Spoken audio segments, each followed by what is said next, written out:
provoca no hablar de los problemas, que son tantos y tan acumulados, pero mucha gente viene para tratar de comprender aquí por qué hemos llegado hasta este punto. Y entonces hay que explicar los antecedentes, ¿no? Los antecedentes y las consecuencias.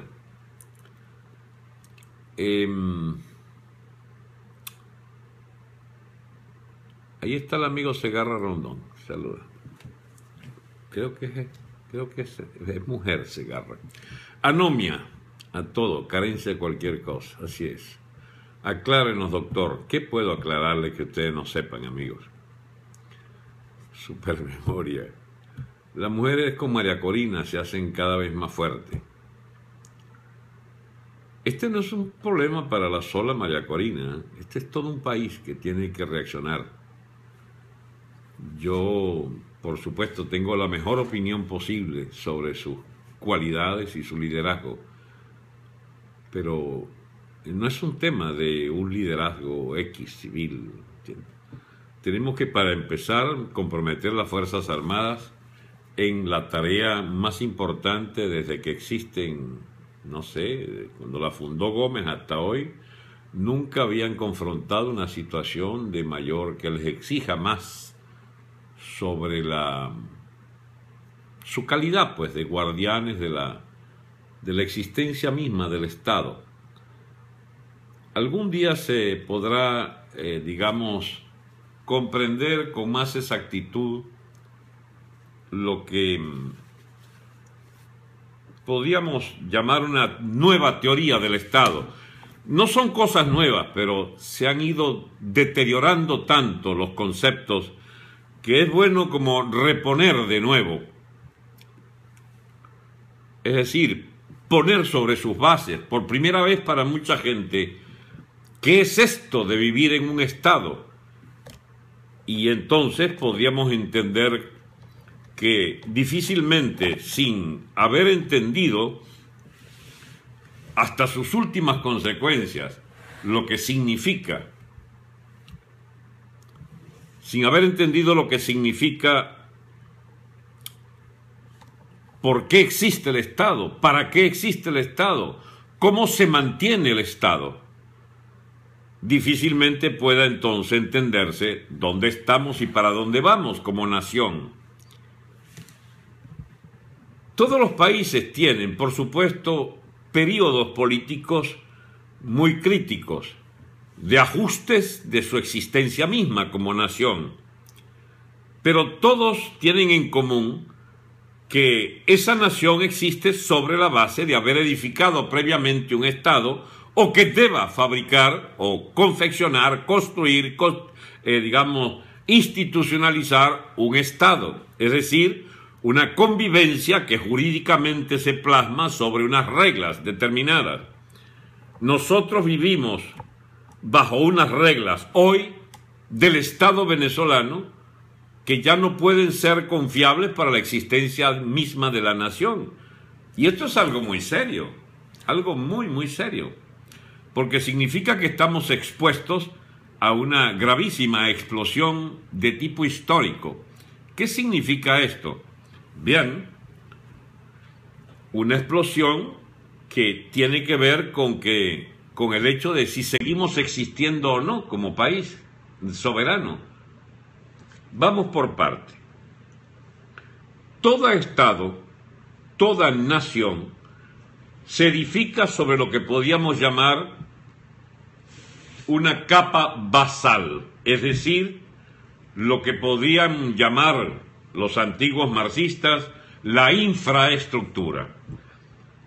Les participo que no hay una teoría única del Estado y por lo tanto se adoptan terminologías que corresponden a la sociología deberiana, a la sociología de Merton, a la sociología del positivismo norteamericano, al marxismo francés o alemán, es decir, el diseño de la economía política y de la sociología nacida de todo lo que significó la Revolución Francesa, la Ilustración, y las ideas fundamentales de todo esto están contenidas en las discusiones históricas, en el idealismo alemán, en el materialismo, en el positivismo filosófico, en todo lo que implique digamos, las distintas escuelas del idealismo alemán y luego de las escuelas filosóficas que, digamos, extraen sus grandes conceptos de la escolástica, es decir, de las tradiciones judeocristianas, de la filosofía occidental, o incluso de su vertiente materialista que tiene en Platón y en las versiones del materialismo vulgar marxista, o de lo que le superó a estos marxistas distintas maneras de enfocar esto de la existencia humana sobre este planeta. Hay, por supuesto, demasiadas teorías muy complejas que uno no alcanza a comprenderlas plenamente y que tienen, pues, esos orígenes en las escuelas filosóficas griegas. Por ejemplo, el concepto de la omnimensura o la homomensura, es decir, el hombre como medida de todas las cosas. ¿Cómo podemos pensar el mundo sin el hombre? No hay quien lo pensara. Pero incluso el tema principal no es ese, Alberto. Bueno, propóngame usted uno, Juan. Yo iba orientándome hacia temas tan triviales como que se han comido un venezolano en una cárcel de Táchira. Pero si les comento esas cosas y sencillamente las ven en un periódico cualquiera, no tendría sentido sostener una conversación con ustedes que busque de alguna manera comprender algo más que la noticia del día. Decía entonces, la homomensura, esa medida que el hombre sea el punto de referencia de todo lo que ha de medirse, de todo lo que ha de concebirse, bueno, nos lleva a muchos problemas. La presencia del humano sobre el planeta y en sus distintos niveles de evolución histórica, bien, ya plantean infinitas discusiones sobre, por ejemplo, toda la concepción sobre la Pachamama, las culturas indigenistas, si debe o no debe explotarse la naturaleza, si debemos crecer en armonía con la naturaleza, o se vale la industrialización y se vale la transformación del medio ambiente por todos los medios posibles o solo por algunos medios. Cuando nos situamos en el tema del hombre como centro de todo lo que ha de medirse, de todo lo que ha de diseñarse, de todo lo que ha de comprenderse, se nos atraviesa, por supuesto, las concepciones religiosas. ¿Cuáles son las concepciones religiosas que acompañan la civilización humana? Y vamos a ver que esto tiene también su origen en todo lo que significó las religiones numénicas, es decir, de los númenes, de los hombres de las cavernas, las formas antropomórficas, de divinidades antropomórficas, luego las teologías de los dioses griegos, de los humanos que aspiraban a ser dioses y se les adoraba como dioses, emperadores. Luego de allí se deriva, me imagino, todo el origen divino de la autoridad y de los reyes. Eso estuvo presente en muchos siglos. La autoridad divina, bueno, y algunos se creyeron el cuento más que otros. Por ejemplo, podíamos concebir que es legítimo que un papa, por ejemplo, heredero de una tradición religiosa antigua, de ya de 2000 años, postule que él representa lo más trascendente del ser humano y su relación con la divinidad. Pero el rey de Inglaterra, Enrique VIII, resolvió que el Papa era él.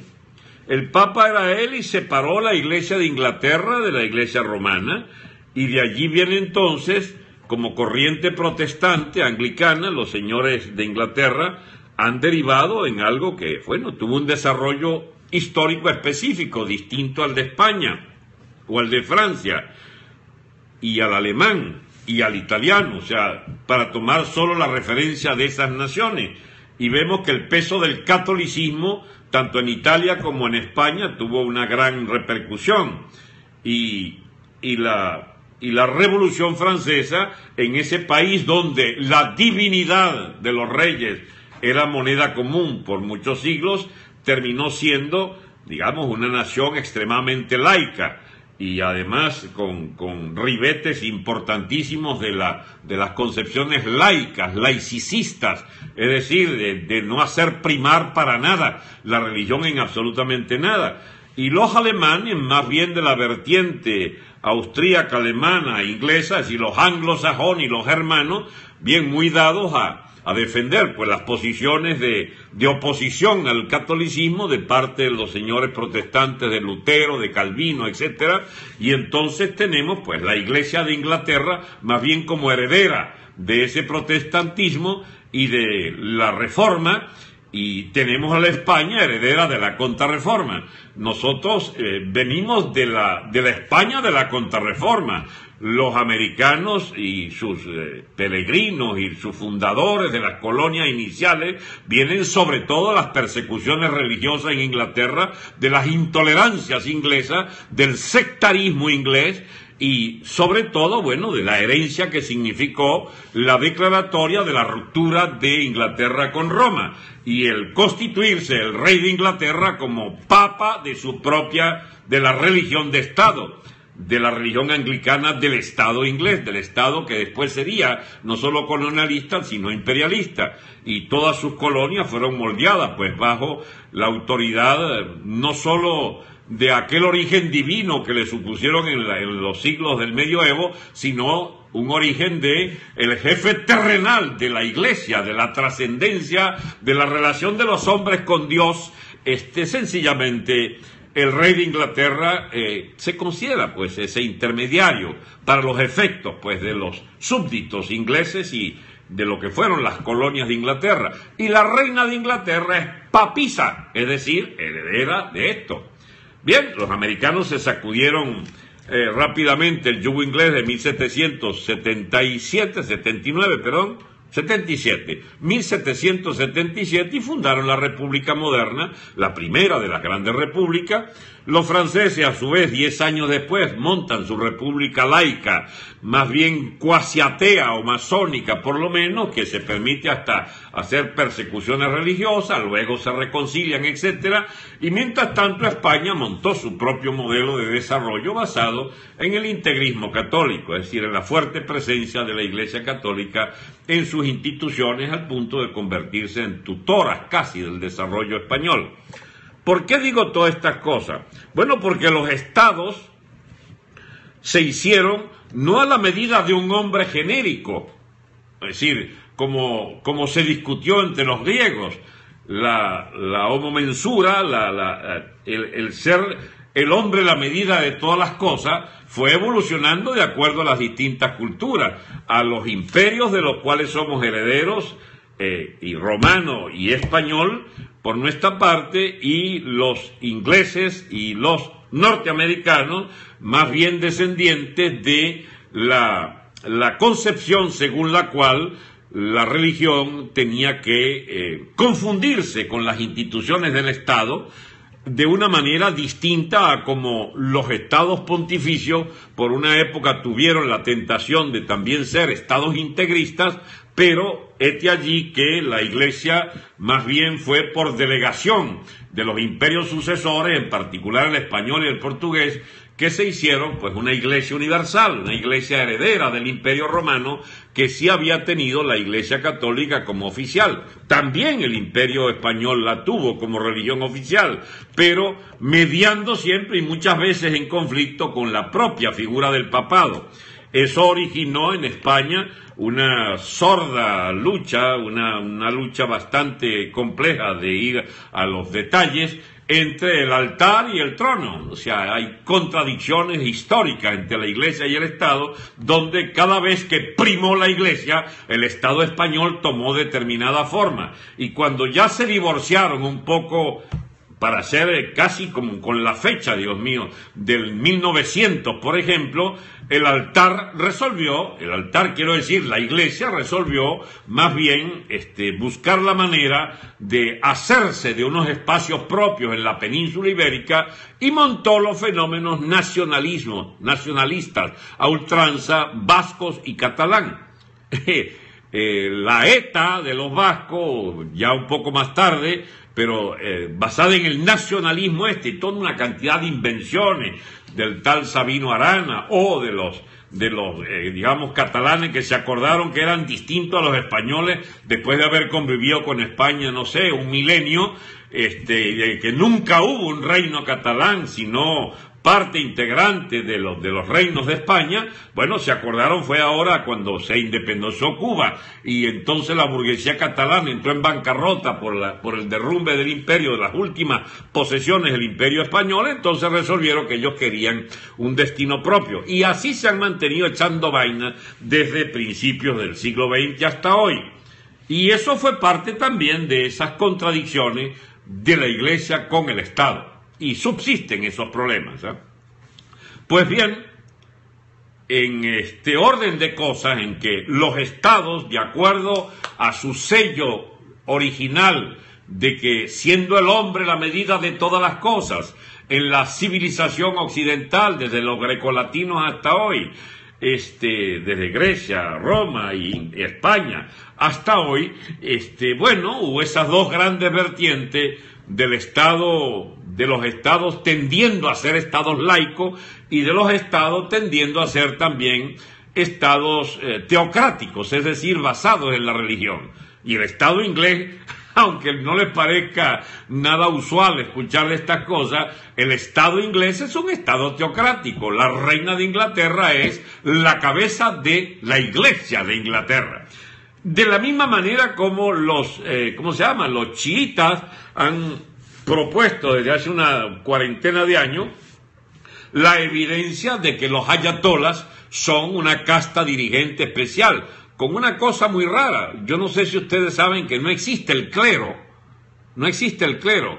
Esto de funcionarios no se obtiene porque hayan estudiado en unos seminarios para clérigos. No, los tales ayatolas son algo así, personas distinguidas que dirigen la oración. El imán es alguien que dirige la oración y entonces pues se han ido como vistiendo de una manera especial y se han convertido en una casta gobernante en el caso de Irán.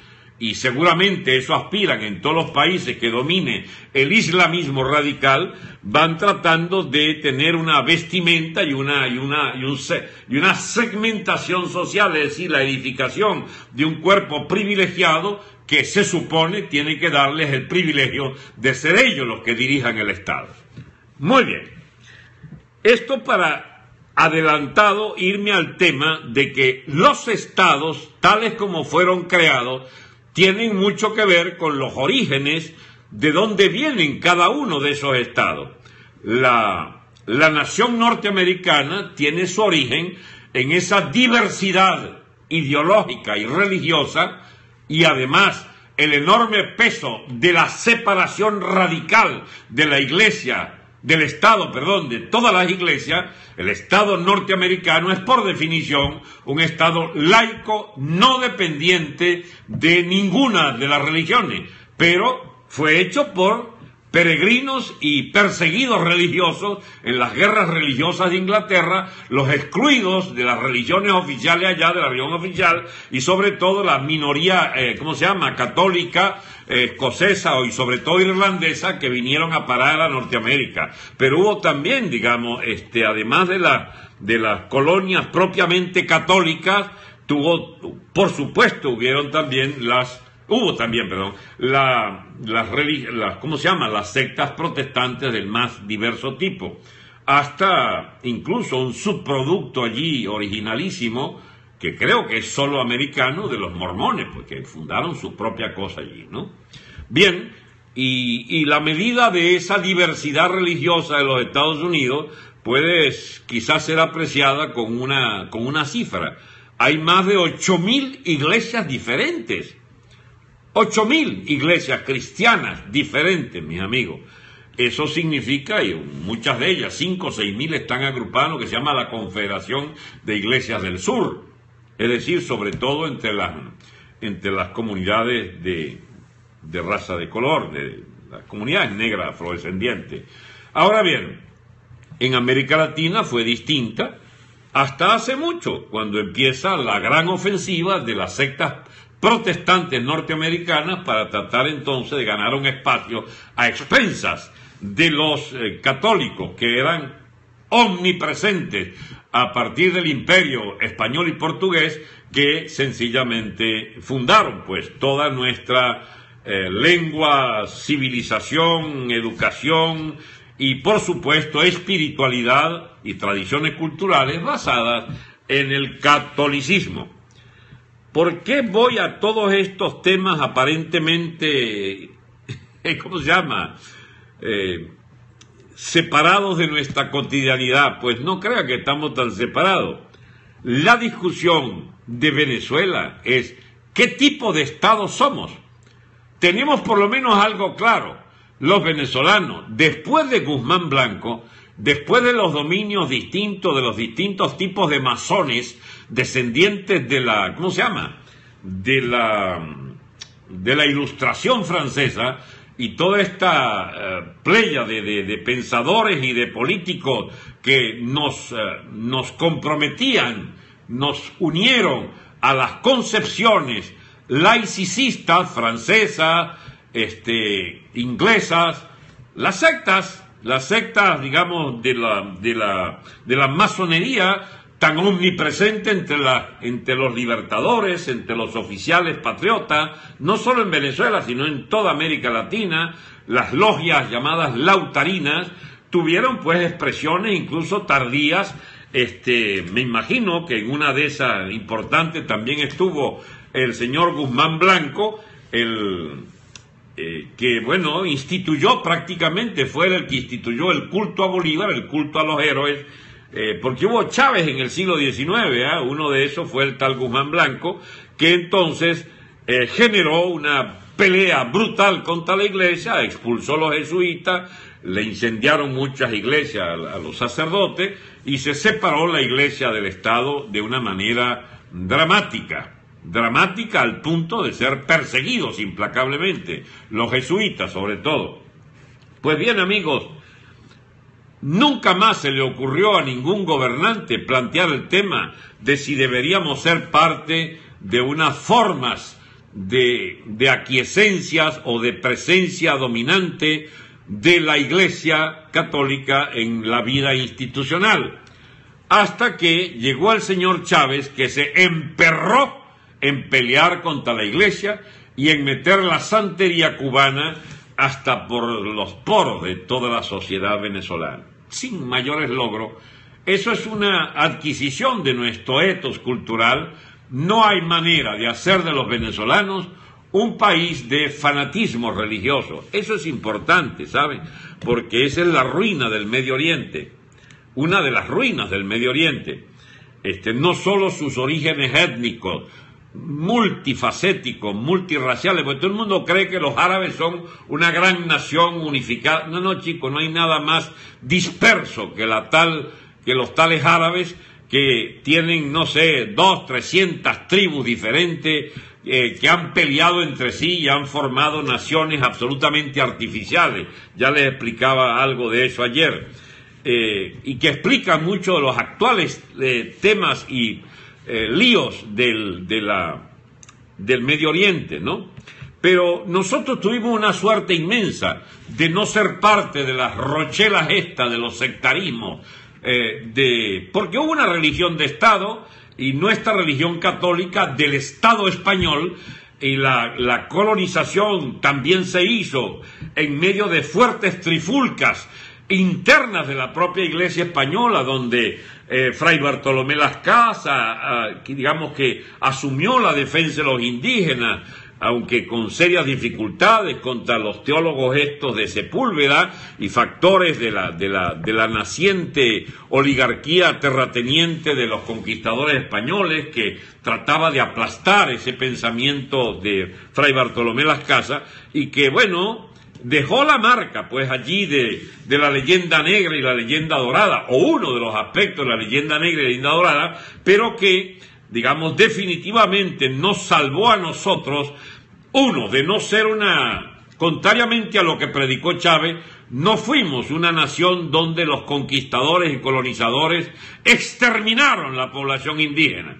Eso no fue cierto. Sí fue cierto que explotaron inmisericordiamente, que, digamos, reventaron la vida primitiva de las tribus al colonizarlas y al obligarlas, digamos, a vivir en los poblados y al hacerlas participantes casi obligatorios, con aquello del requerimiento, o sea, al pobre indio que se le decía que si creía y quería ser bautizado, y si no respondía, bueno, sencillamente interesaba poco o sufría suplicios hasta admitir el bautismo. Bueno, fuera de esas prácticas realmente detestables, lo que queda en pie es que la peor parte se la llevaron los africanos, que los traían para hacer los trabajos duros que los indios no querían o se les concedía no realizar, sino más bien una cierta servidumbre, ¿no?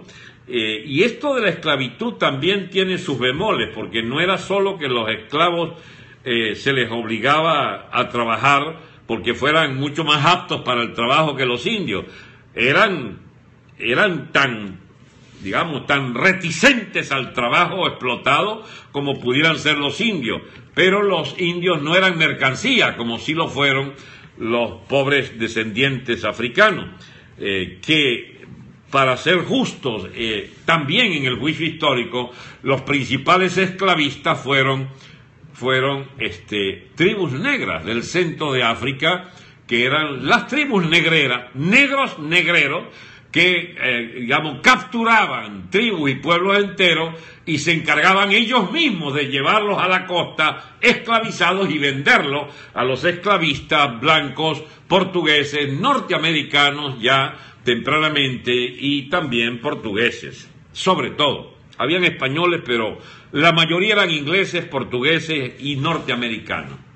Por eso la gran población de esclavistas en Estados Unidos, en todo el sur, y lo que llevó pues a la dicotomía en la economía norteamericana, que terminó pues con la guerra norte-sur, con la guerra de secesión.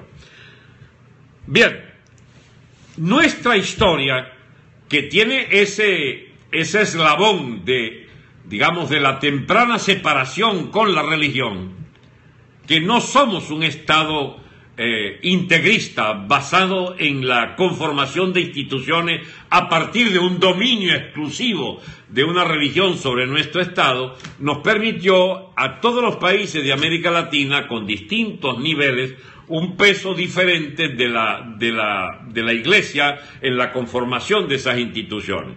Pero lo que sí fue igual para todos fue el modo de producción, que acompañamos esa gran gesta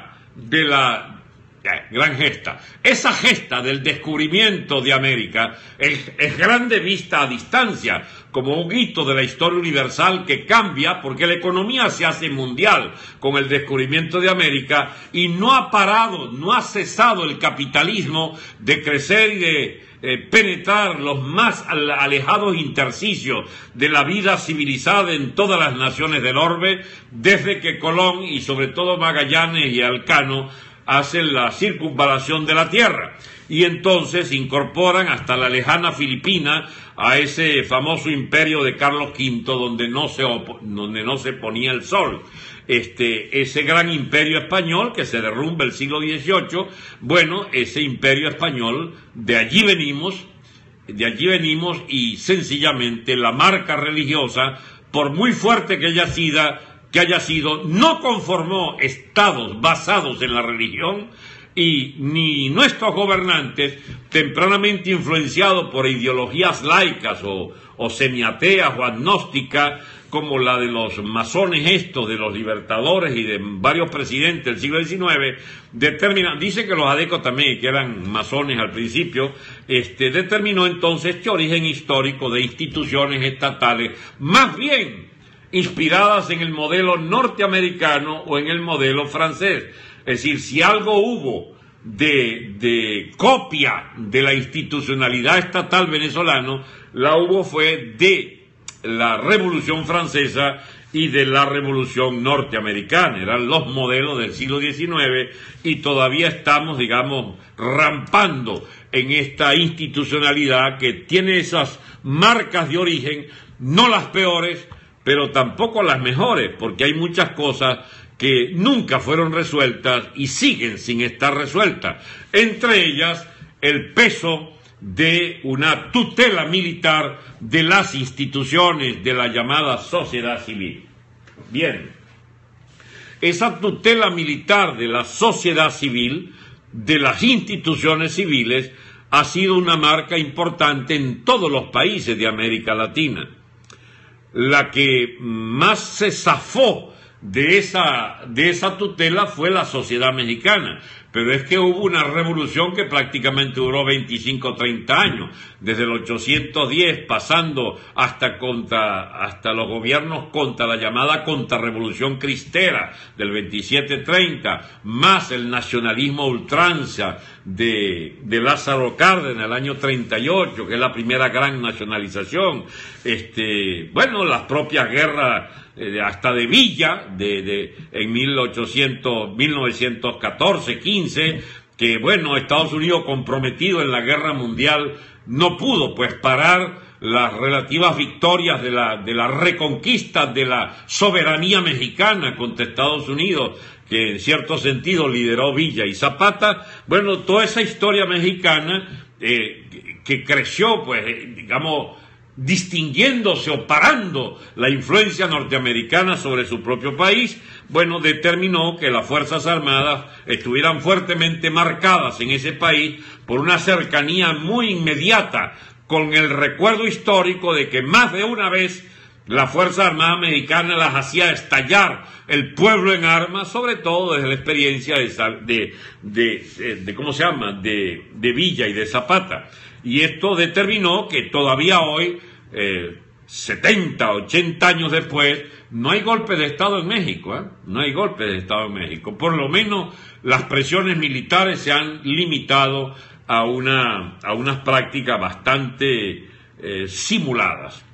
Pero si vamos a la pobre Argentina, eso fue martirizada por la presencia de la élite militar, pero como un fenómeno específico de la gran oligarquía terrateniente ligada a la casta militar, hasta Malvinas, que por fin, contradictoriamente, el gran disparate de la dictadura militar de Galtieri implicó que Argentina se quitara de encima la pesadilla de los golpes militares recurrentes. Y aunque les costó una barbaridad, hasta un periodo de 2 años donde hubo 5 gobiernos, allá cuando cayó de la Rúa, el segundo gobierno del Partido Radical, después de la última dictadura militar, el primer radical, que fue Alfonsín, gobernó, aunque unos meses menos de lo que le tocaba, porque le explotaba el país. Yo conozco algo de eso porque yo vivía allá y era uno de los que buscaba que terminara el gobierno de Alfonsín, pero esa es otra historia, no me animo a echar ahorita porque es muy largo. Y después vino el gobierno Menem y volvieron los peronistas por su fuero, y los gobiernos peronistas que fueron absolutamente erráticos, terminaron en otro gobierno, digamos, de un radical llamado De la Rúa, que terminó volando de la azotea de la Casa Rosada, yéndose en un helicóptero porque la turba quería incendiar esa vaina. Y entonces viene una enorme inestabilidad durante 2 años, año y medio, 2 años. El gobierno Duhalde por fin estabiliza la cosa, y luego vienen los Kirchner con su demagogia típica de la herencia peronista del pueblo y la clase obrera y toda la la verborrea del peronismo montonero. Ellos fueron montoneros, es decir, partidarios de las guerrillas peronistas de extrema izquierda procastrista, pero ya envejecidos, son como los izquierdistas venezolanos nuestros, solo con la ambición de meterse a ladrones todo y hacer grandes fortunas, con un poco de simulación, pues, de aquellas glorias pasadas del peronismo radicalizado de los montoneros o de las guerrillas acá, ¿no? Y vemos a estos pantalleros y malandros del chavismo posando de antiguos izquierdistas cuando habían sido un monumento al fracaso completo, fueron derrotados, liquidados como corriente, y vino Chávez en una hora postrera a salvarlos, a reintegrarlos, digamos, a la comidita del Estado y a hacerlos, Dios mío, la capa más depredadora, la caterva de ladrones más ambicioso que ha parido Venezuela desde la familia Gómez o desde Guzmán Blanco. Pues no hubo gente más ladrona en la historia del país que estos bicharracos rojos del chavismo, herederos pues de las glorias izquierdistas. Ahora bien, le decía de Argentina, por fin la derrota, la destrucción, gracias a la Thatcher. Miren ustedes qué contradicciones. La Thatcher los destroza por haber ido a acogerse la colonia inglesa de Malvinas, que por supuesto que es Argentina, pero eso es como decir que, bueno, que los llanos del Casanares son nuestros, o que toda la península de la Guajira es nuestra. Esa la perdimos hace rato, por no hablar del Esequibo, donde muchos no lo damos por perdido, pero esas son esas herencias de la mala repartida o de las capitulaciones y alcahueterías de nuestros propios gobernantes con los imperios, y particularmente en Argentina, esa pérdida temprana de Malvinas en el siglo XIX originó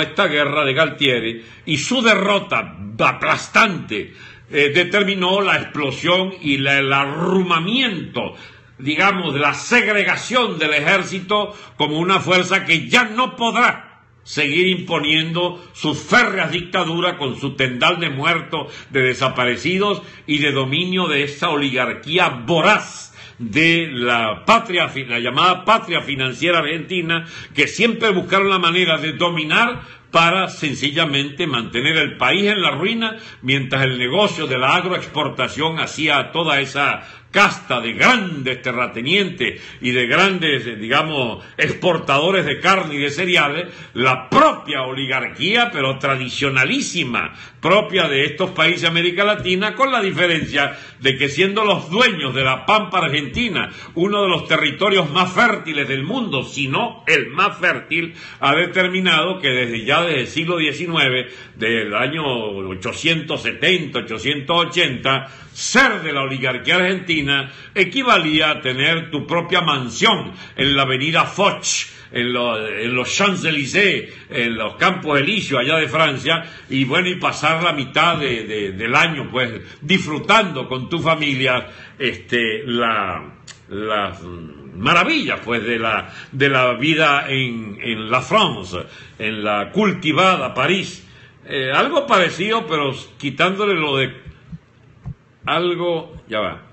algo parecido, pero quitándole lo de cultivada, con lo de nuestra clase media muy pudiente y nuestra burguesía, digamos, advenediza, que hizo de Miami pues su emporio de prosperidad, su emporio de presencia, pues, de que hubo un país que les dio de todo, sus grandes fortunas, sus grandes privilegios, y lo disfrutan en esta Miami, ya creciendo como megalópolis hasta ocupar pues vastísimas extensiones, donde caben sus mansiones y el más alto lujo y confort que puede imaginarse un ser humano, que se disfrutan aquí pues en las tierras de Florida, donde hay mucho pelagajo, por no decir la palabrota, donde hay muchos venezolanos limpios de Aguaymaro, donde hay muchos venezolanos, digamos,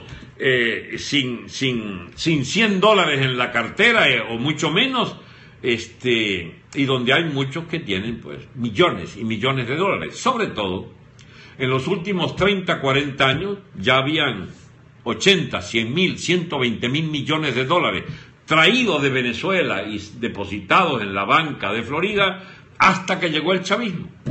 Y se convirtió Florida en la tierra donde se pasa de más de 400.000 millones de dólares en depósitos bancarios de nuestra bien amada boliburguesía.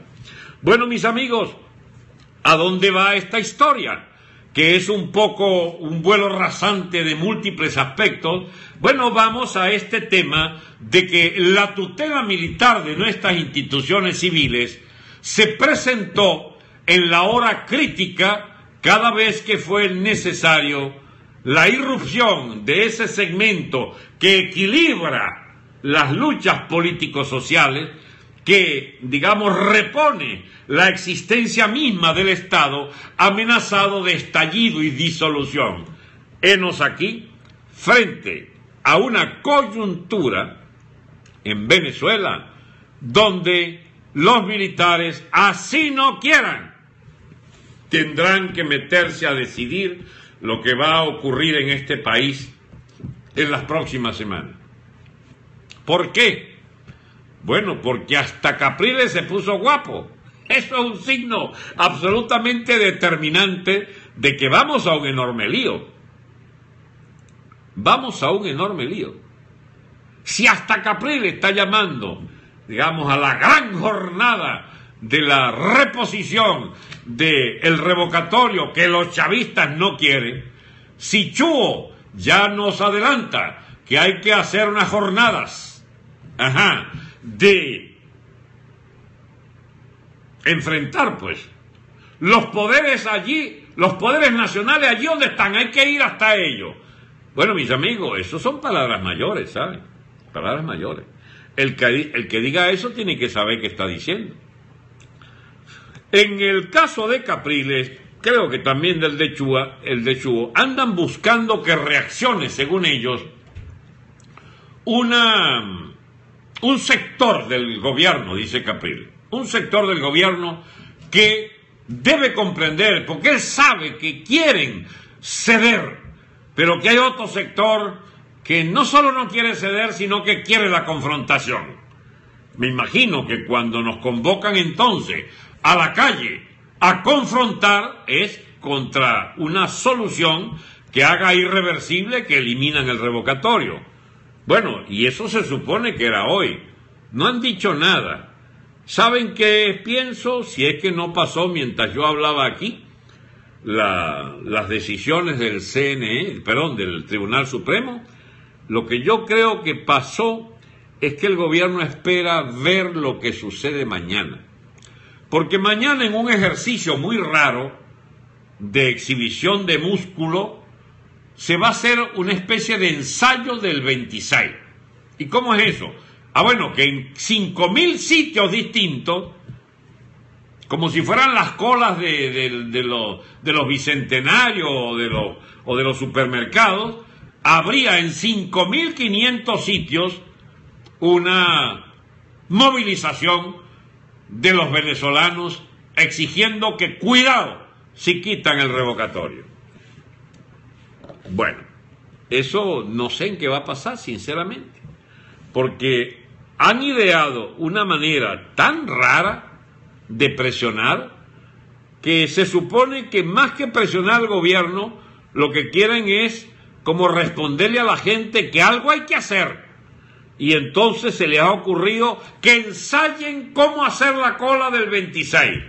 Esta es una vaina rara, sinceramente.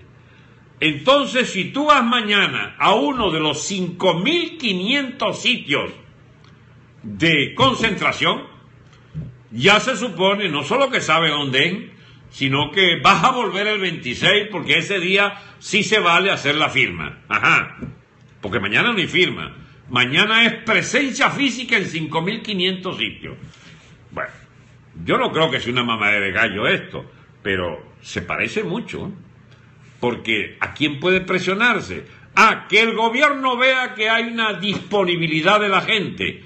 ¿Y a qué está esperando entonces el gobierno? Bueno, el gobierno quizás esté esperando que después del fiasco de las dos últimas movilizaciones, es decir, la del 7 y la del 16, que la gente desertó de las convocatorias de la MUD porque fue esperanzada a la del 1 de septiembre y no pasó nada, los mandaron a la casa. Y también como que la gente quería irse a la casa, porque yo no voy a cargarle las tintas a la dirección solamente, porque hay un estado de la conciencia del problema que quizás todavía no sea, como muchos creemos, del nivel de gravedad que la gente esté dispuesta a un nivel de radicalismo tal que permita pensar en que todo explota, que todo explotaba ese día, y no explotó. La gente prefirió que no explotara, porque creía que era suficiente esa movilización para hacerse del gobierno. Sí, pero es que los que se dieron fue los de la oposición, que trataron como de calmar rápidamente, una vez más insistiendo en que había un calendario estrictamente pacífico hacia el revocatorio.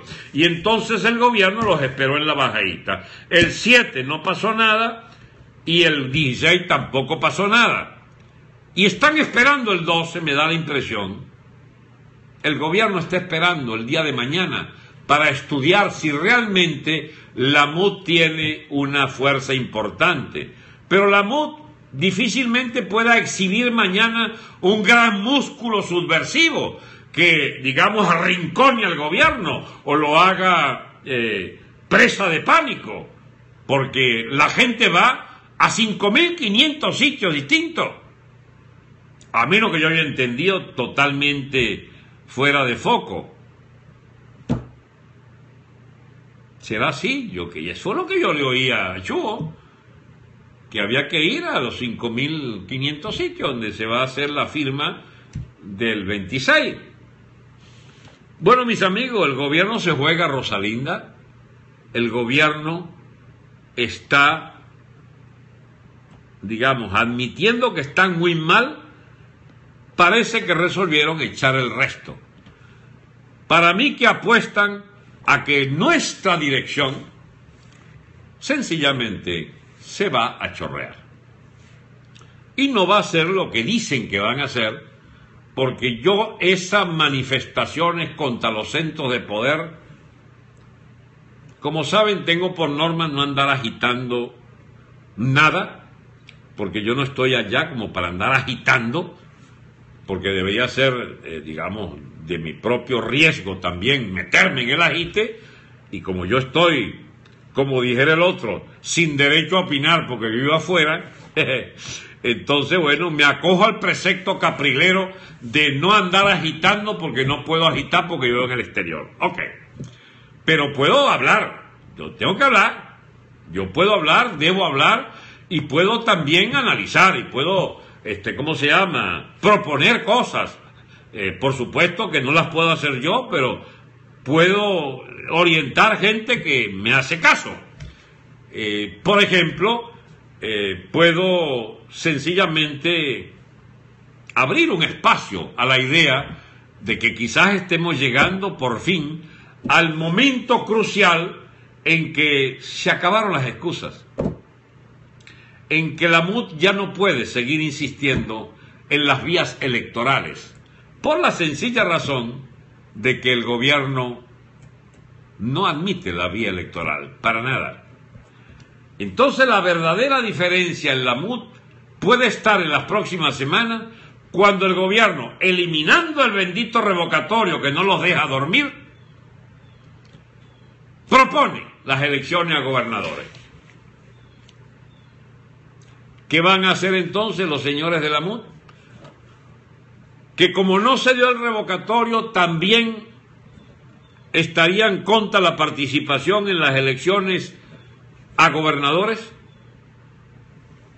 Me extrañaría mucho,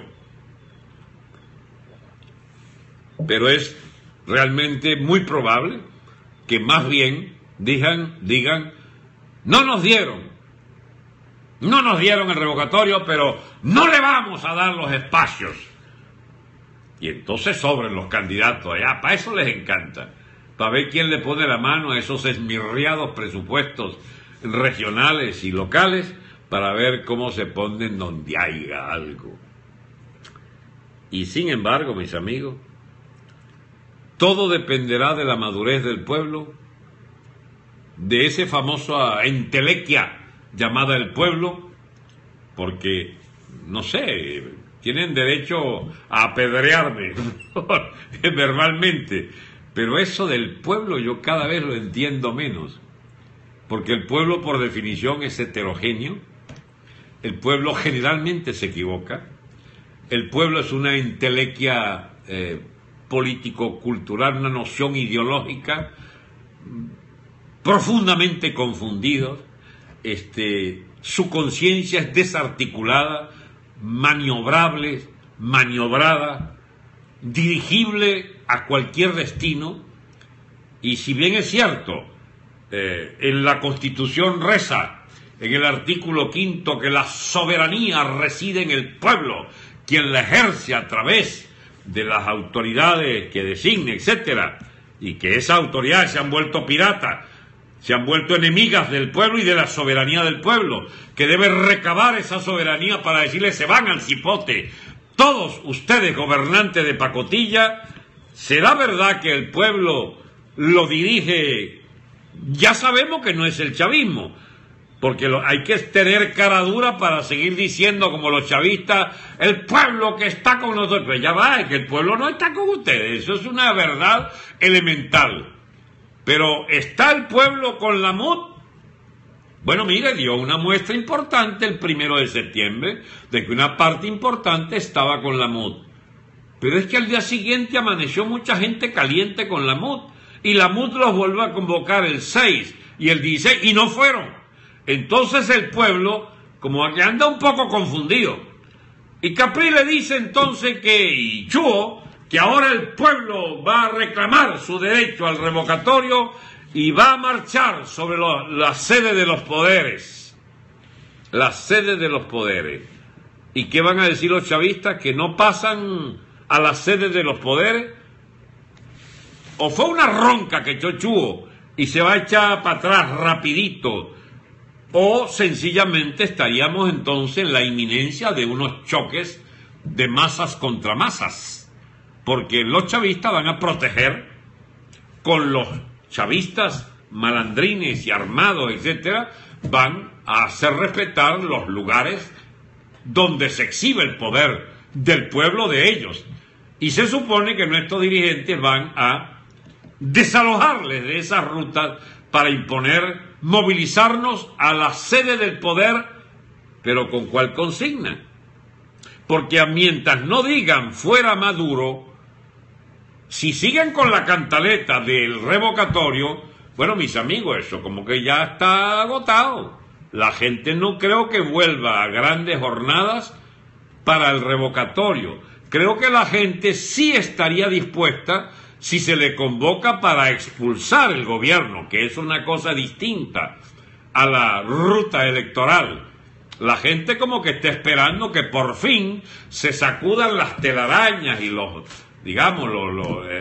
lodo, el barro que tienen pegado allí, de la arrastradera que tienen de años, y diga la MUD que vamos a una huelga general política, que preludia una huelga insurreccional, porque este gobierno tiene que irse a piedra y candela. No nombren el plomo es de las Fuerzas Armadas, y desafíen a la Fuerza Armada a que cumpla su papel histórico de fuerza tutelar del Estado. Yo no he hecho trampa, yo lo que he tratado de llevarlos a la conclusión de la inevitabilidad de que las Fuerzas Armadas sean convocadas a este escenario, que prepara la MUD, prepara el país, prepara el gobierno. El gobierno va a convocar a esa Fuerza Armada para usarla contra el grueso de la población que quiere que se vayan al carajo, y la MUD debería por primera vez, Dios mío, dejarse de tantos remilgos, de tantas frases melindrosas, de tantas indirectas y subterfugios, y decir abiertamente: necesitamos a las Fuerzas Armadas en la reposición del orden constitucional, abolido de hecho por el gobierno Maduro y Diosdado. ¿O es que no fue abolido el régimen constitucional? ¿Van a esperar? ¿Cómo es que es ese golpe de Estado que ustedes esperan entonces? Hablo del golpe de Estado del gobierno, que ya ha hecho como 300.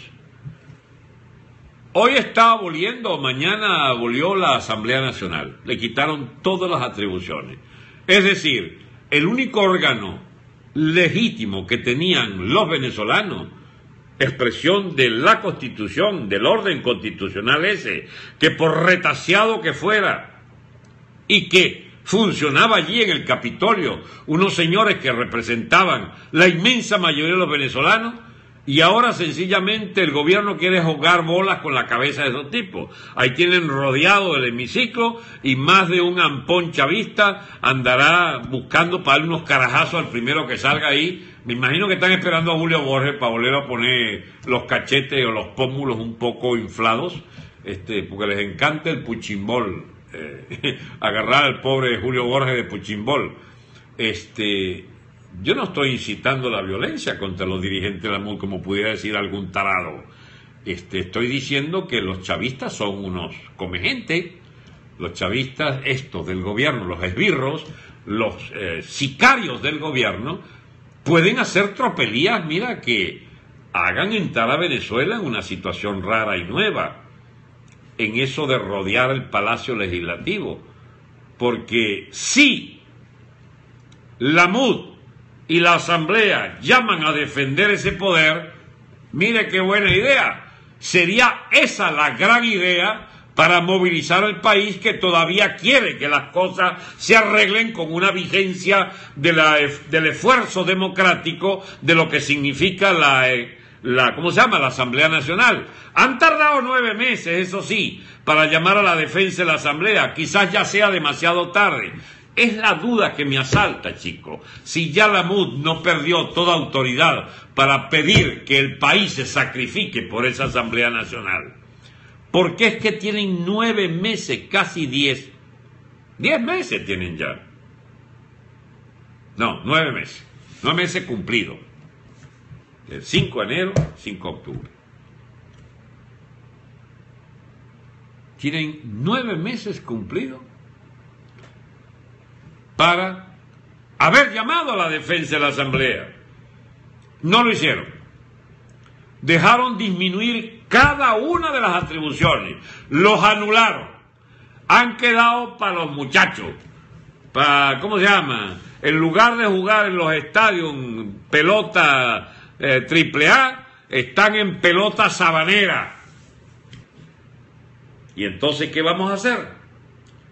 Si ellos llamaran a la Asamblea Nacional, ya por lo menos tendríamos una excusa extraordinaria. El gobierno ataca a la Asamblea, la liquida, ha liquidado el orden constitucional, reventando el único órgano legítimo votado por la mayoría, inmensa mayoría de los venezolanos, frente a un bicharraco cucuteño allí que está en la presidencia, y un órgano absolutamente írrito, absolutamente amponil, como el famoso Tribunal Supremo.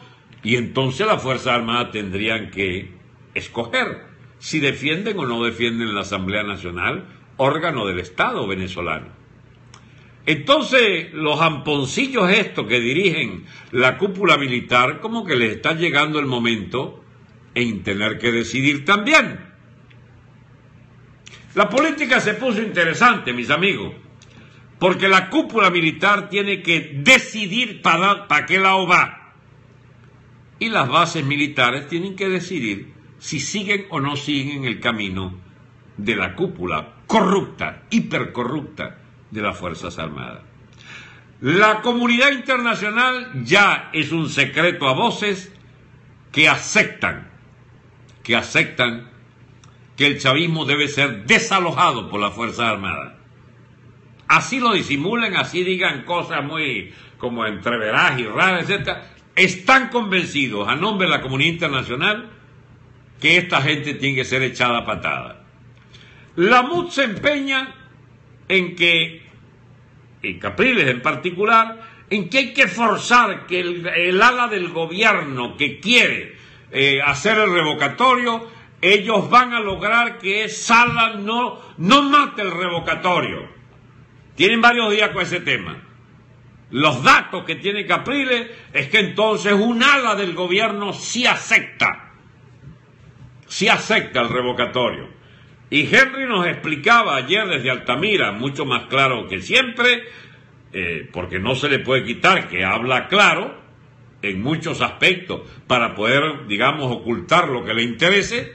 Bueno, ayer echaba el cuento de la supuesta contradicción que había entre Maduro y los gobernadores, cuando Maduro le dice, bueno, aquí vamos a soltar las elecciones a gobernadores porque lo importante es preservar la presidencia, preservar el poder que significa, y después arreglamos eso. Está bien, se pierden las gobernaciones, pero hacemos una cosa parecida a la que se hizo con la alcaldía mayor contra Ledesma, le quitamos el poder real a todos esos gobernadores y ponemos nosotros gobiernos ad hoc, digamos, especiales y financiados por nosotros, etcétera.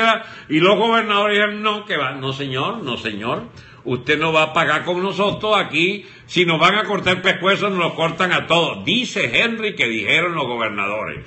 Y entonces se le enredó la vaina a Maduro, que volvió otra vez entonces a plantear el tema que se difieren las elecciones de gobernadores, porque los gobernadores no aceptan ser el pato de la boda o el pavo de la boda, no aceptan ser los sacrificables, los chivos expiatorios del asunto.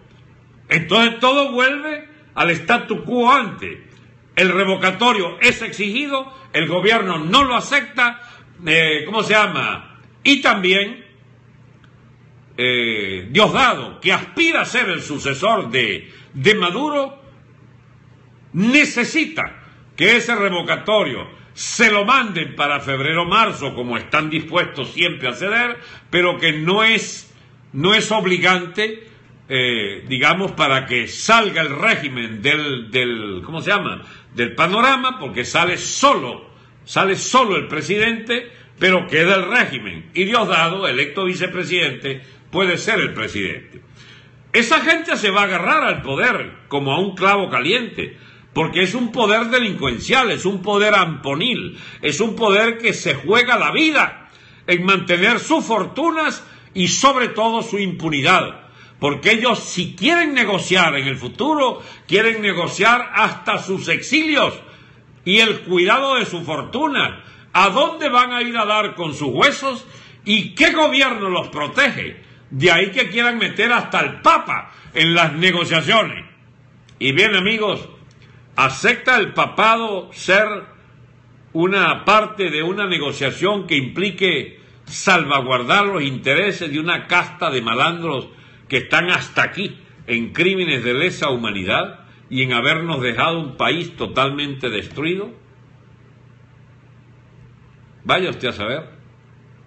Porque así como les explicaba que había una especie de fundamentalismo democrático de los Obama, la niña esta, ¿cómo se llama?, la Clinton, Rodríguez Zapatero,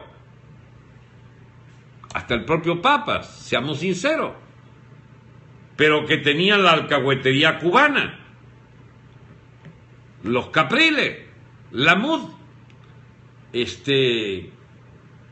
mire, demasiados factores a nivel mundial de esa especie de todo dentro de la democracia, nada fuera de la democracia. Ahí están enredados en España, no hayan para dónde coger, pero ese es otro tema, será largo explicárselo. Pero ese fundamentalismo de que solo puede haber soluciones dentro de las instituciones, el diálogo y la negociación, bueno, ahí están trancados en Colombia, porque se trancó eso, porque tú no puedes pactar lo que no puedes pactar. Tú no puedes pactar que la FARC la premien como la principal organización narcoterrorista después de haber matado miles y miles de colombianos y no van a pagar ni un día de cárcel, y además le das senadurías y ¿cómo se llama?, y diputaciones, y le pagas un sueldo allí y le dejas las armas escondidas. Eso no puede ser. No puede ser. Y sin embargo, mira, Santos firmó con todos ellos allí. El Papa, ¿cómo se llama? No, el Papa no, el rey Matelefante español, ahí andaba como primer chicharrón también. Ahí estaban los socialdemócratas. Y Capriles lamentando que no se firmó esa paz, que no ganó el sí. Eso es uno de los líos que tienen en la muda, porque hay gente con algunos principios todavía que opinan que fue muy bueno que se derrotara la FARC. Todos deberían estar contentos con lo que votó el pueblo colombiano, porque la FARC es una enemiga fundamental de la institucionalidad democrática venezolana y son un ejército auxiliar de la mafia chavista y de la mafia militar narcotraficante de la propia Fuerza Armada venezolana, que tienen esos bicharracos que si logran un asidero importante en el Estado colombiano, lo usarán contra nosotros, aliados del ala narcomilitar de Venezuela, de los narcomilitares chavistas, para hacernos toda clase de trapisonda futura, toda clase de atropellos desde esa plataforma común. Fuerzas Armadas, narcosoles, perdón, de la Fuerza Armada, no la Fuerza Armada, los narcosoles nuestros de la Fuerza Armada, la FARC y el señor Santos, aliado de Maduro, en no tocarse, no agarrarse el rabo, sencillamente, más bien coincidir en una causa común de la impunidad. Amigos, no podemos, bajo ningún concepto, admitir la tesis de que el revocatorio termina toda la lucha democrática del pueblo venezolano. Dice Capriles, dice la gente de la MUD. Y bueno, se parece a la verdad, pero es que eso lo hemos venido diciendo desde hace meses y meses. ¿Por qué no nos creían? ¿No será que todavía entonces no se entiende algo elemental, que es la naturaleza amponil del gobierno? Cuando uno escucha a Henry Ramos insultar al gobierno, digo, pero no hay ninguna diferencia. La verdad que los insultos que le mete Henry Ramos al gobierno son iguales a los de uno, a veces hasta peor. Pero ¿no será que no hay allí una especie de columna vertebral para defender principios inalienables, tales como estos deben irse sí o sí, y que la Constitución ya ellos la invalidaron, y de que se trata de preparar una alianza civil-militar para constituir un nuevo Estado? Y allí entonces empiezan efectivamente a separarse las aguas, porque alguien que como Capriles está en este plan de la Constitucioncita, puede efectivamente, Capriles, usted marchar al lado nuestro, no marchar una marchita, no, marchar en la constitución de un nuevo gobierno. Yo siempre les he planteado esto, porque aquí no hay manera de entender a los políticos venezolanos si no es alineándose con las aspiraciones de cada quien. Este es el presidente, este es el líder mío, este es el otro líder. Bueno, yo les propongo, chicos, que hagamos una especie de paréntesis. Miren los políticos del año 58. ¿Cuál político importante estaba en la Junta de Transición de Larrazábal? Ninguno. Larrazábal, que tenía aspiraciones políticas, se fue de la Junta y dejó al flaco Sanabria ahí cuidando ese gobiernito que era un gobiernito de inercias. El Larrazábal hizo su plan de emergencia y repartió unos reales en los barrios de Caracas, y el viejo Jóbito le puso el ojo: este es un buen candidato, un tipo bien parecido y tocador de cuatro y un hombre de lenguaje muy sencillo. Entonces lo hizo, bueno, una mina política, y se llenaron los urredistas de candidatos en el Congreso, etcétera, detrás de la figura del almirante Larrazábal, del contraalmirante Larrazábal. Entonces, él dejó de ser de la Junta para ser político en la tramo final de la campaña. Ok, Betancourt se fue a recorrer el país, a reconstruir su partido, y salió electo presidente. Caldera hizo igualito. Jóbito acompañando a, ¿cómo se llama?, a Larrazábal. Y Gustavo Machado también fue candidato, el del Partido Comunista. Es decir, la Junta quedó inicialmente Eugenio Mendoza y Blas Lamberti, civiles, empresarios, el gran empresario y su abogado en la Junta. Y ya ni sé qué militares habían, el flaco Sanabria, que era el secretario ahí de la cosa, y lo pusieron de presidente allí. ¿Quién más? Ya ni sé si habían, si quedaron militares porque se fue la Larrazábal de ahí. Pero cumplió un papel estelar de una transición para garantizar unas elecciones donde ganó el mejor, el más preparado y el más popular, el más articulado con la nación venezolana, que es el señor Rómulo Betancourt.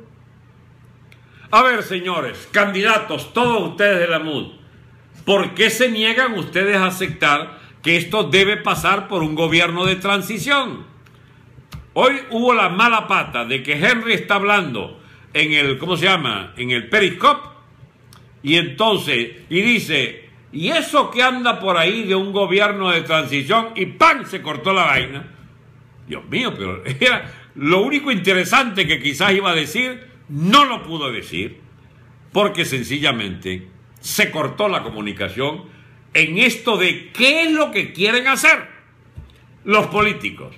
Pues bien, amigos, convendría que se pongan de acuerdo en que el Estado venezolano hay que reconstruirlo de arriba abajo y que no es posible andar armando candidaturas ahorita, de que todos deben renunciar a cualquier pretensión y que debemos ponernos todos de acuerdo para una transición y que esa transición necesita de las Fuerzas Armadas porque hay demasiado loco armado suelto, demasiadas pandillas de poder omnímodo, de narcosoles, de narcotraficantes, de bicharracos ampones del chavismo, que querrían mantenerse a sangre y fuego sus privilegios, sus prebendas y sobre todo su impunidad de que sean intocables. Hay 40, 50 mil asesinos sueltos, señoras y señores de la MUD. La depravación, digamos los espacios de barbarie, ahí están frente a nosotros. Al ver esos incendiados malandros que agarran y los queman vivos, y la gente y los niños presenciando a aquel hombre ardiendo, o ese dato macabro que yo me resisto a creer que sea cierto, pero empezó el canibalismo en esa cárcel. El papá del muchacho dice que le comieron su muchacho, chicos. ¿Cómo es esa vaina, chicos? Que los malandros lo acuchillaron, lo descuartizaron y asaron el muchacho y se lo dieron entonces, obligado a la gente, a los presos allá a comerse el muchacho. Esa es la Venezuela que teníamos. Como que no es así la vaina. O sea, la Venezuela donde ya comen carne humana los presos y donde se incendia a los malandros en las calles. ¿Y eso no es entonces la barbarie? ¿No es eso lo que se superó desde el Pithecanthropus erectus, un poco más acá, cuando el Homo sapiens edificó las primeras comunidades y proscribió, por ejemplo, el canibalismo? O la justicia por su propia mano, porque tenía que haber, no sé, un consejo de ancianos allí, unos carajos que decidían si alguien merecía la pena de muerte o no. O sea, nos hemos retrotraído a fases absolutamente bárbaras no de la civilización, sino de ausencia de civilización. O sea, ¿qué es lo que cree Capriles? ¿Qué es lo que de qué país él quiere ser presidente, chico? ¿De cuál presidente qué vas a hacer tú, Henry Ramos? A ver, ¿cómo hacen ustedes para imaginarse con el Código Orgánico Procesal Penal y la herencia del sistema carcelario de la Foforito y la voluntad de la gente de andar incendiando, malando en las calles? ¿Cómo hacen ustedes para imaginarse un Estado donde imperen las reglas de civilidad elemental?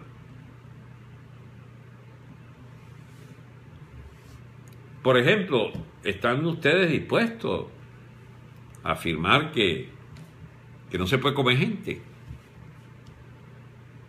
que no se puede descuartizar muchachos y darlo de comer en las cárceles. ¿Están dispuestos ustedes? Digo, para ver en qué estamos de acuerdo, porque yo no sé ya ni en qué estamos de acuerdo.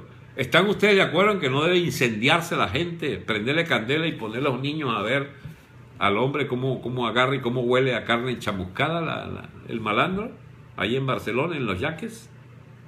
O sea, ¿de dónde empieza a existir la mente de esta dirección de oposición de que el país fue destruido, de que el Estado venezolano dejó de existir porque estamos en manos de una caterva de delincuentes?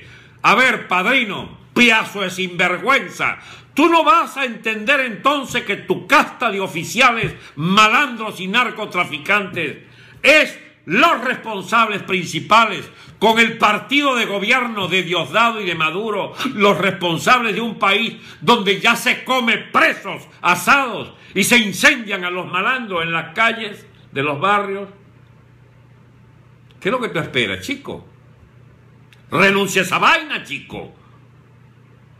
Si no quieres sacar a estos bandidos del gobierno, vete para el carajo de una vez, chico.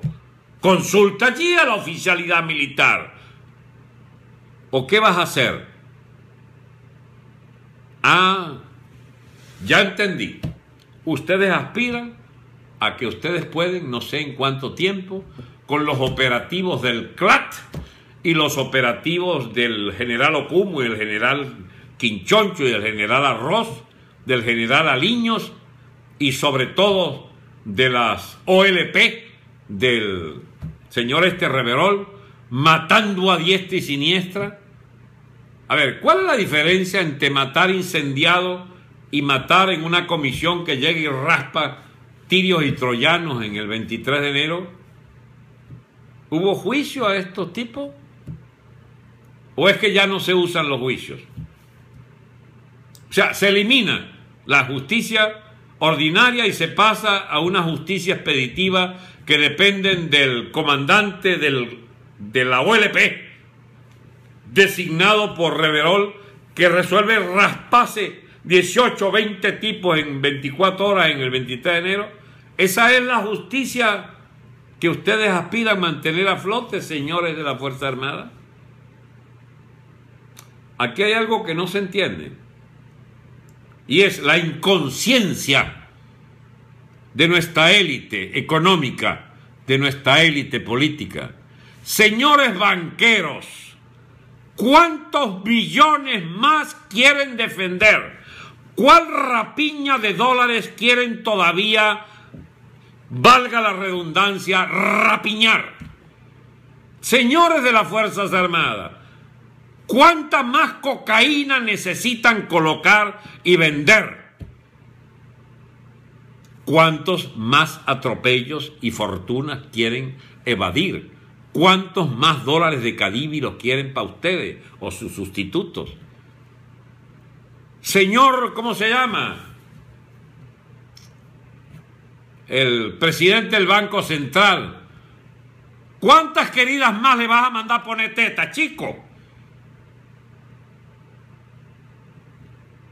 ¿Pero cuándo se acaba esto? Dice Caprilito entonces, la Constitución. No, mis amigos, yo creo que esta mamadera de gallo hay que terminarla. Señores de los rangos medios y superiores de la Fuerza Armada, de los medios también básicos, los comacates, ustedes tienen la palabra, porque este país se fue al demonio. No sé si se enteraron, ¿saben? Los oficiales, los generales y coroneles de ustedes son cómplices de cuanto delito se les pueda ocurrir imaginarse. Esa gente está fuera de la Constitución hace rato.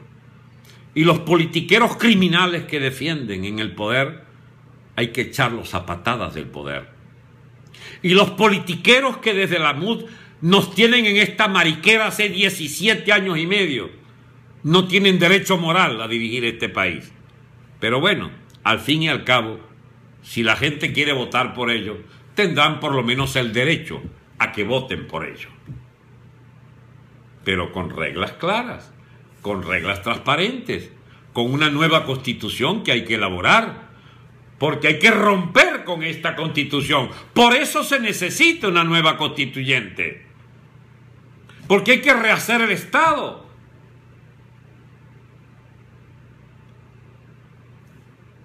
Y como no vamos a hacer ni un Estado clerical, como seguiremos siendo un Estado laico,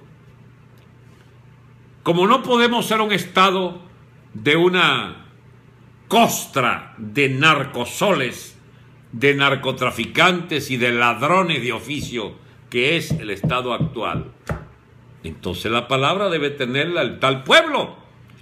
Pero el pueblo tiene que ser organizado en las batallas de opinión, mientras se da la batalla por su sobrevivencia, ¿cómo se llama?, económica, mientras se consigue de nuevo que comer, mientras se restituye el valor de la moneda, mientras se hace algo, Dios mío, para que se curen los enfermos y los hospitales funcionen. Esa transición es absolutamente necesaria y urgente de lograr. Pero eso no se logra con Capriles, chicos, y este hombre echando discursos todos los días para una hipotética campaña que no le van a dar. Hay que interrumpir este proceso hacia el abismo. Y entonces, de no ser así, ¿qué creen ustedes que pase?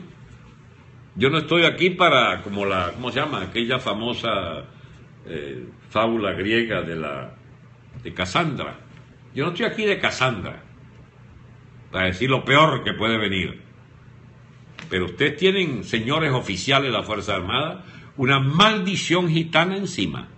O ustedes ayudan a sacarnos de esta pesadilla, con la venia de la comunidad internacional que ya acepta que ustedes intervengan. Averigüen para que vean que sí es cierto lo que estoy diciendo. O ustedes hacen lo que hay que hacer para poner este país sobre sus pies de nuevo, o ustedes van a entrar en la putrefacción del régimen que ya ha ganado por la vía de la delincuencia demasiados intersticios para entonces aprestarse todos a las guerras de bandas. Entonces ustedes van a ser agarrados para allá, para la guerra de bandas. Y las víctimas de una guerra de bandas militares serán muchísimo más costosas que la irrupción necesaria de ustedes para poner orden en el Estado venezolano. O ustedes hacen esta prueba de lealtad con su país, con ustedes mismos, y ya lo máximo que les puedo decir, con vuestras propias vidas y bienes y familias, o ustedes terminarán perdiendo país, familia y vidas, porque se los tragará la vorágine de la guerra civil. Una guerra civil, por cierto, que será una vaina rarísima, porque es una batalla de todos contra todos. No son dos bandos, el bando de la revolución, no sé qué vaina, y el bando de... No. Esta es una guerra de 10 frentes, chicos, donde nadie sabe quién lo va a matar. Es la barbarie, así es, Claudia, la barbarie. Bien, amigos, quedan 7 minutos. Si dicen algo que yo pueda aún abundar en algún concepto. Usted me recuerda al general de Gaulle hablando, bueno, ya va, las proporciones, amigo Emblón. Ese era un hombre fuera de serie, muy fuera de serie, lastimosamente, imparra. Fernando Mendoza por aquí, Carlos Gino anda por aquí también. Estoy viendo la gente que Erika Franco, de los de, ¿cómo se llama? Lauce, por supuesto, siempre presente. Estaban en Facebook, sumergido en una anarquía, ahora hablan de regionales, sí. Bien, amigos, y entonces, este periscopio yo no lo entiendo, ¿saben? sube, baja y tal. Ayer habían 4.000, pero resulta que no están 4.000, es que como que se reconectan y entonces vuelve a contabilizarlos. Pero mientras más días pasan, ven los viejos, ven los audios, los videos de Periscope anteriores, y tienen una muy buena aceptación. Yo me he fijado que no es por los accidentes de internet esto que suben y suben y suben, ¿no? Sino que de verdad, ya sedimentada la grabación, los oyen entonces con paciencia, me imagino, y muchos lo oyen, son miles y miles. El internet se cae. Bien, amigos, por ejemplo, ahorita está subiendo 186, 187, se había mantenido en 130, 150 y de golpe empieza a subir, a subir, a subir. Debe ser que como que llegó una brisita a favor. ¿Qué pasó con el Cocoché? El pobre Cocoché lo tienen preso de bola y olvidado, como es usual. Olvidado. Y es uno de los peores crímenes de esa bendita dirección. El solo tema de los presos políticos merecía una huelga general en Venezuela. Hace 4, 5, 6, 7, 8 meses. Pero no. La MUNI los nombra, sí. Hay gente que entra por laptop también. Ajá. Y María Corina piensa muchas cosas. Yo no voy a decir que piensa como yo, póngale que yo piense como ella, pues, para no ofender los egos, ¿no? Pero ella es una mujer demasiado consciente de estas cosas. El problema son las limitaciones. Si dice la mitad de lo que yo digo, se la llevan presa. Si yo le traigo a usted por toda la casa haciendo oficio, después lo escucho con calma. Está bueno, salió Arila. Bien, mis amigos, son traidores todos, la MUD detesta a María Corina, eso es verdad. A ver, ¿qué más dicen? Sin bolas del colectivo no habrá cambio, un nuevo destino en Venezuela. Eso lo dice Music, ok. Bueno, un desenlace no bueno para salir esto que se concluye el análisis. Yo manejando lo escucho. Pues los más diversos oficios. No, mis amigos, mire, yo tengo algunas ideas, ¿no?, de cómo debo seguir en estos análisis. Hay quien me reprocha que yo debo volver a análisis cortos, porque son los cortos los que la gente que escucha. Entonces yo les quiero preguntar, ¿ustedes entienden? Yo les ruego se mantengan un minuto más conmigo aquí preguntándole esto. ¿A ustedes les gusta este programa? ¿Debería recortarlo? ¿Debería mantenerlo? ¿Debería resumirlos? ¿Debería tenerles una especie de tema más circunscrito? ¿Qué dice Maribán? Maribán está viendo por allí cómo se gana la vida, mis amigos. Es dura la vida de exiliado, ¿saben? Solamente Capriles cree que tiene derecho hasta quitarnos el derecho de hablar. No leí esto de 330 y los 4 cortos, no sé. No parece bueno. Love you, conservatorio, güey. Mantenerlo. ¿Qué pasa? ¿Qué te pasa, Reto? Debes darle por lo menos aquí. 1 hora es suficiente. Voy llegando al trabajo un poco. Yo siempre lo escucho, así sea 2 horas. Yo quisiera perder la fe. Y muy acertado. Capriles es un bolsa. Capriles es una vergüenza. Ven, es que está el pobre Capriles, chico. Me encanta el programa. Nicolás Maduro, lo mejor presidente de este país. Este es un mamador de gallo. Está bien, los temas. Solo debe quitar el chat. Mire, me gusta esa idea. Siga con los programas. Así de buena manera de entender. No siga así. Vive. Bueno, total, entonces mantengo la cosa como lo hemos hecho hasta ahora, ¿no? Porque no veo que haya una... No lo recortes, please, son programas de que se habla de la actualidad y sirven de guía. Me encanta el programa. No está bien si son 2 horas, por mí no hay problema. Sí, manténgalo. Ninosca aplaude. No, el chat es importante para el feedback. Pitipana y su feedback. Debería hacer un análisis corto el programa común, Venezuela. Total que no veo un cambio importante en lo que quieren que haga. Clase magistral a diario, I love you, 1 hora y media. Deberían de ser 2 horas. No puedo transmitir, empieza a llamar al número. Claro, ¿qué es esto? Opinión de Donald Trump. De Donald Trump hablé ayer o antier. El Donald Trump salió un poco trasquilado el primer debate, en este salió un poquito mejor, aunque lo que le descubrieron por ahí, una especie de agarradero de genitales, Dios mío, ¿en qué lío está metido ese hombre? S'il vous plaît, continuará como usual. Ojalá se multiplicara. Llame a Caprile y Chu y el otro por teléfono recomienda que le dé. Es bueno escuchar. Salud y beso. El segundo quedó mejor. En el segundo quedó mejor. Ah, sí, por cierto, hablan de Trump. El análisis, ¿qué le parece? Hable entonces lo que sería un gobierno contrario a la MONT-PSUV. Ah, eso me encantaría, poder hablarles de cómo quisiéramos hacer un gobierno. Pero ya eso es otro día. Doctor, disculpe, me gustaría saber qué opina de las bases rusas. Ese es un empeñado en la base rusa. La base rusa es una reminiscencia del imperio ruso que cayó del imperio soviético y tienen que tratar de mantenerla porque desalojarla sería una, digamos, una confesión de debilidad. Los imperios a veces hacen grandes sacrificios para mantener por lo menos la apariencia. Y esas bases rusas en Cuba es algo así como, bueno, les es útil todavía y a los Castro sobre todo para suponer que eso les genera pues una fricción que pueden vender más adelante bien en Estados Unidos. Yo paso, bro, para que los escuche. Bueno, mis amigos, son las 5:31, ya no hay manera de que yo pueda justificar seguir aquí.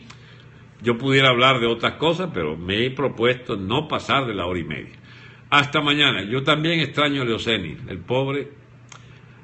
Ahí le pidió al ¿cómo se llama? Marcos Rubio, le mandó una carta a Leoceni pidiendo que Estados Unidos tome sanciones contra el tal Gorrín, el dueño de Globovisión, que parece que es el que lo tiene perreado a él, digamos, y preso.